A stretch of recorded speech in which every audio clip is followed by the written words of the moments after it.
Bismillahirrahmanirrahim. Assalamualaikum warahmatullahi wabarakatuh.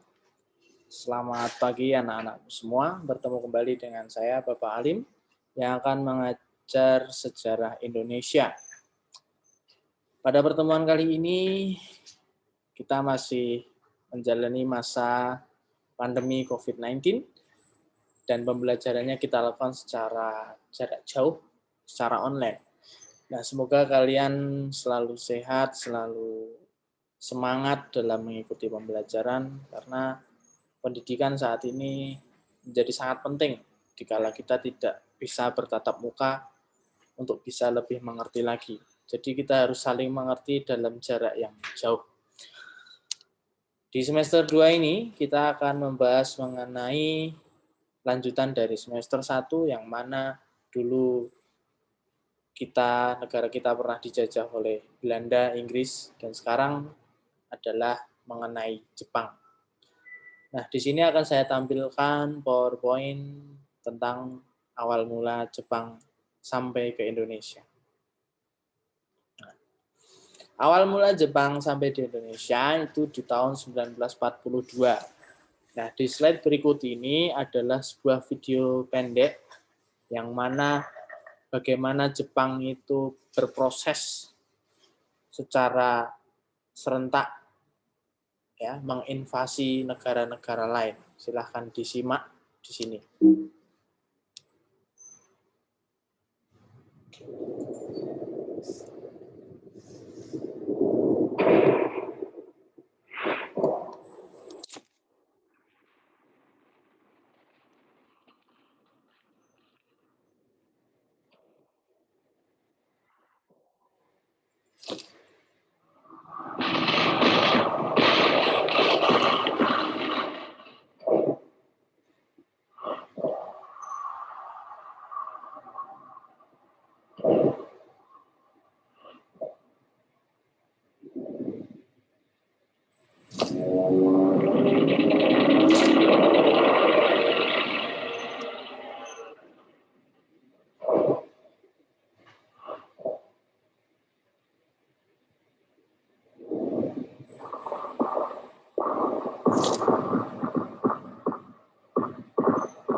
Nah, ini adalah gambaran secara singkat bagaimana Jepang memperluas wilayah kekuasaannya yang diwarnai merah ini. Padahal peta dunia segini besar ya, dan Jepang adalah negara yang kecil sini, bisa menguasai Asia Timur Raya sampai ke Indonesia. Dan Jepang dulu dengan sekarang berbeda, bahwasanya ini adalah Jepang di masa yang dulu ketika perang, dan ini Jepang di masa kuno atau sebelum masa perang. Ini adalah samurai. Kalau pedangnya namanya katana, tapi kalau pendekar pedang namanya samurai. Nah, Jepang bisa maju seperti itu kenapa? Karena pada masa Kaisar Meiji melihat perkembangan budaya barat yang sangat pesat, sehingga Kaisar Meiji melakukan restorasi yang dikenal dengan nama restorasi Meiji. Adalah suatu kebijakan keterbukaan dan perombakan unsur lama di Jepang yang digantikan dengan perpaduan unsur budaya Barat dan Jepang di masa pemerintahan Kaisar Meiji. Dan di restorasi Meiji ini banyak sekali perubahan-perubahan yang terjadi. Karena perlu kalian tahu, negara-negara di Asia Timur seperti seperti Jepang, Korea, dan Cina, itu adalah negara-negara yang tertutup, tidak terbuka dengan negara lain atau negeri lain. Nah, kita simak video singkat ini.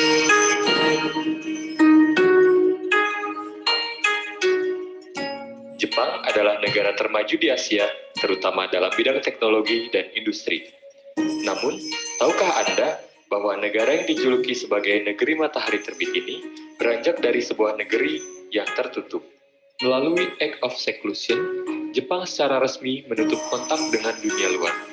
Kecuali dengan pos dagang kecil milik Belanda di pelabuhan Nagasaki selama 200 tahun. Ketika Kaisar Meiji naik tahta pada tahun 1868, negara ini sangat lemah dalam bidang militer dan masih tertinggal dalam bidang teknologi. Amerika Serikat dan negara benua biru lainnya memaksa Jepang membuka perdagangan dengan dunia luar. Pada April tahun 1868, kebijakan pertama Kaisar Meiji adalah memindahkan ibu kota Jepang dari Kyoto menuju kota Edo yang nantinya berganti nama menjadi Tokyo. Kebijakan ini dapat memperbaharui Jepang dalam sistem perpajakan, keuangan, dan pendidikan.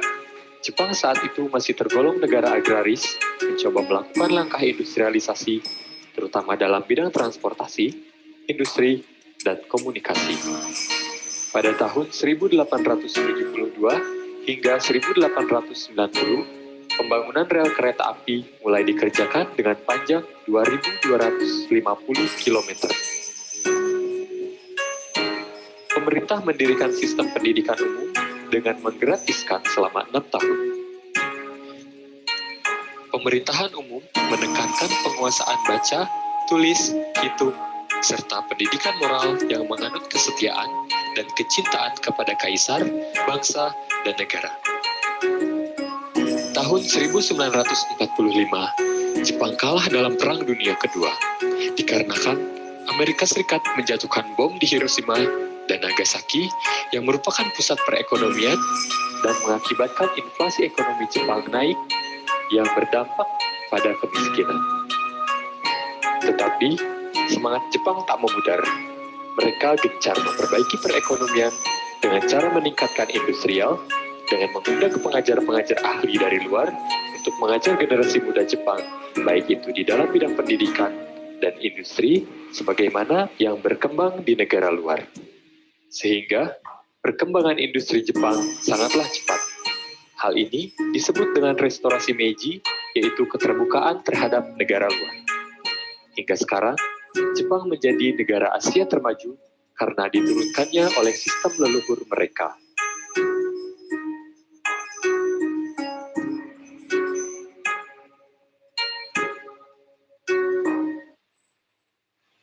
Ya, itu tadi adalah sepenggal video di mana bagaimana restorasi Meiji itu berjalan. Nah, kemudian di slide selanjutnya kita lanjutkan ya. Jadi imperialisme Jepang itu terfokus pada ekonomi Hakoichiu dan cita-cita Asia Timur Raya. Yang mana kenapa ekonomi? Ekonomi itu sangat penting dalam membiayai persenjataan perang, biaya perang. Kemudian semangat Hakoichiu adalah untuk memersatukan umat manusia. Jadi tidak heran bahwasanya ketika Jepang datang ke Indonesia, mereka menggunakan slogan 3A, ya. Namanya seperti Nippon Cahaya Asia, Nippon Penyelamat Asia, Nippon Saudara Asia. Jadi mereka sebagai penyelamat dan saudara. Dan orang Indonesia percaya dengan hal tersebut. Nah, kemudian di balik itu semua juga ada cita-cita Asia Timur Raya, di mana Asia Timur Raya itu menguasai seluruh dunia.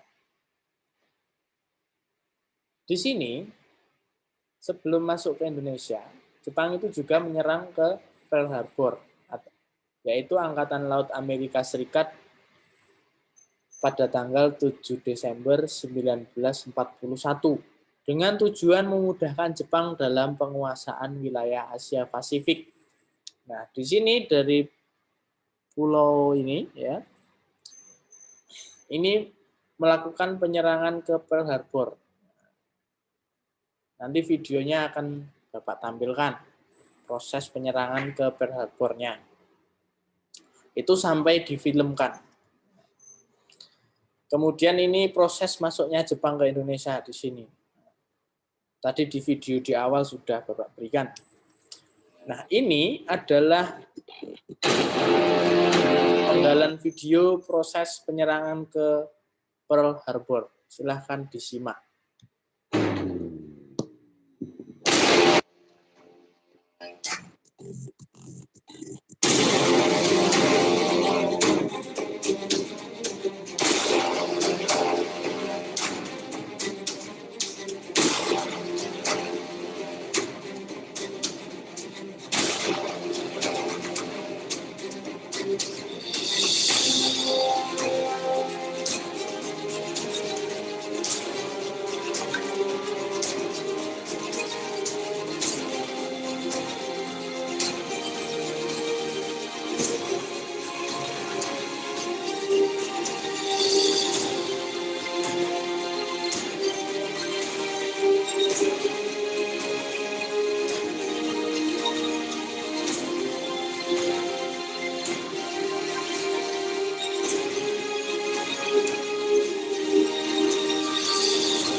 tadi adalah video penyerangan di Pearl Harbor, ya kan? Nah, dari video itu dapat kita lihat bagaimana proses penyerangan Jepang. Betapa seriusnya Jepang ini ingin menguasai wilayah Asia Pasifik. Jadi kalau serius ya bisa seperti itu. Amerika pun bisa diluluh lantakkan. Oke, kita lanjutkan. Nah, kedatangan Jepang di Indonesia diawali dengan dikuasainya kota Tarakan 11 November 1942 yang diikuti kota-kota lain seperti Balikpapan, Pontianak, Samarinda, dan Banjarmasin. Ini adalah bentuk eksodus dari tentara-tentara Jepang.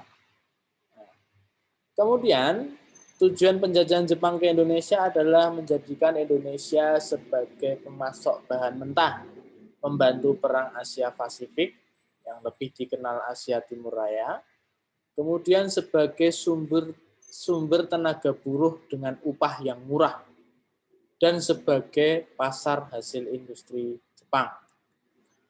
Sampai sekarang pun masih menjadi pasar hasil industri Jepang ya, seperti kendaraan. Kalian tahu sendiri. Kemudian sambutan kedatangan Jepang itu disambut oleh rakyat dan tokoh-tokoh nasionalis.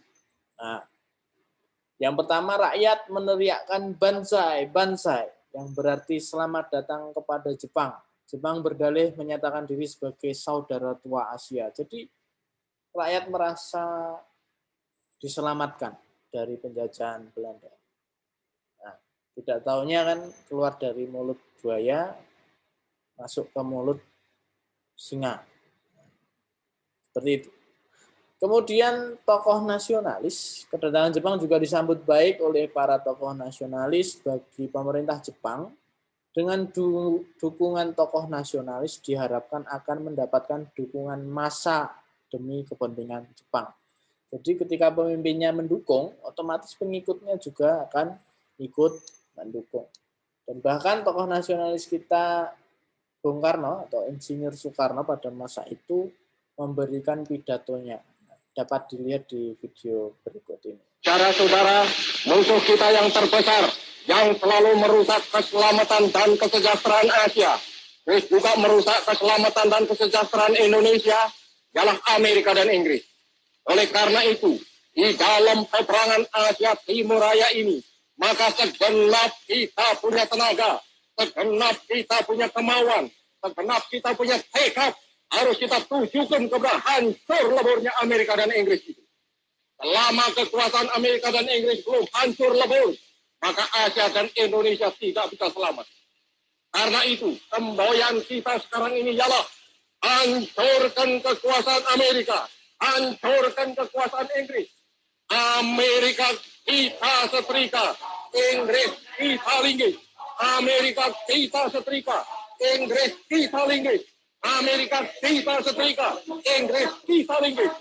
Sekian saudara-saudara. Sejak jatuhnya kekuasaan Belanda di Pulau Jawa, seluruh rakyat Nippon dengan seluruh rakyat Indonesia merayakan hari perayaan Tenchoset atau hari Maulud yang Maha Mulia Kanobeka untuk kedua kalinya. Untuk menyempurnakan maksudnya perayaan ini, seluruh Pulau Jawa dengan arak-arakan memperlihatkan dengan semboyan, hancurlah Amerika dan Inggris. 南の島ジャワに再び巡り来たる天朝の世継ぎ、ウシテシヤマンの誓いも固く、光栄撃滅の大行進曲は前途をあまねく高鳴ったのでありました。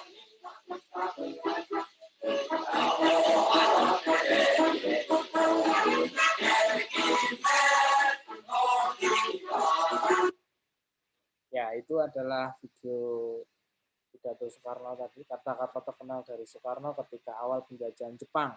Amerika kita setrika, Inggris kita linggis. Seperti itu, betapa semangatnya tokoh-tokoh nasionalis kita dahulu. Semoga kalian tetap semangat juga. Nah, jadi alasan kenapa para tokoh nasionalis itu memberikan dukungan? Yang pertama adalah kebangkitan bangsa Timur, keyakinan kebangkitan bangsa Timur. Ketika Jepang bisa seperti itu, otomatis kita sebagai orang Timur atau orang Indonesia juga pasti bisa. Nyatanya Jepang bisa. Seperti itu keyakinan. Kemudian adanya ramalan Jayabaya. Ini raja yang paling masyhur. Ramalannya bisa tepat. Nah, ramalan Jayabaya itu menyebutkan Indonesia akan dijajah sekali lagi, namun hanya seperti seumur jagung. Jagungnya rak telung sasi setengah. Nah, ini telung tahun. Jadi Jepang nanti akan berada di Indonesia selama 3 tahun lebih sedikit. Kemudian Jepang juga menjanjikan kemerdekaan. Nah, makanya tokoh nasionalis mendukung, karena yang kita cari adalah kemerdekaan. Dan pada zaman penjajahan Belanda, tokoh nasionalis atau kaum nasionalis itu pasti selalu ditekan. Berbeda ketika Jepang ada di Indonesia. Tokoh nasionalis didukung, dirangkul, dengan harapan pengikutnya juga ikut mendukung program dari Jepang.